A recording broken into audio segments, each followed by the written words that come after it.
For a number of weeks now, our pastors have been teaching us through the Beatitudes, specifically meaning a state of great joy, being blessed.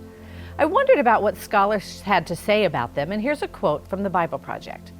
2,000 years ago, on the eastern side of the Mediterranean, a teacher named Jesus of Nazareth climbed a hillside and started teaching people about the kingdom of the skies, the renewed world God had long promised. For largely poor, oppressed Galilean farmers and laborers, this was good news. What Jesus began as teaching, well, it would seem quickly became a new way of considering who God is and what He has planned for His people.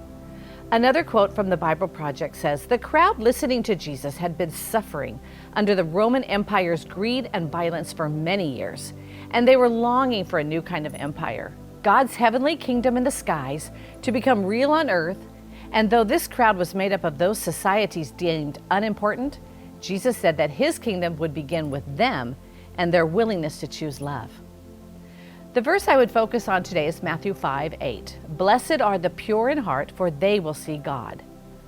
I would suspect the listeners, the truly poor in heart, might have had trouble striving to be pure in heart.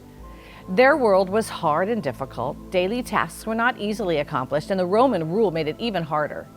And then to place their fellow man above themselves in love and neighborly relationships, well, I think it was a lifestyle that was a lofty goal for many. But then again, when we have seen our fellow man arise to an occasion where their motives have to be pure, as their actions completely outweigh their circumstances. The young man who jumped to work in his graduation cap and gown when his workplace was short-staffed.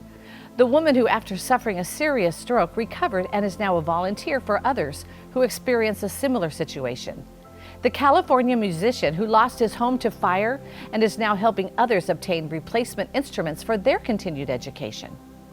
What Jesus taught on the hillside may have been completely unfamiliar to the Galileans. It may have been mind-blowing. But what it did, as living pure in heart, is that it revealed to them who they really needed to know and follow: Jesus Himself.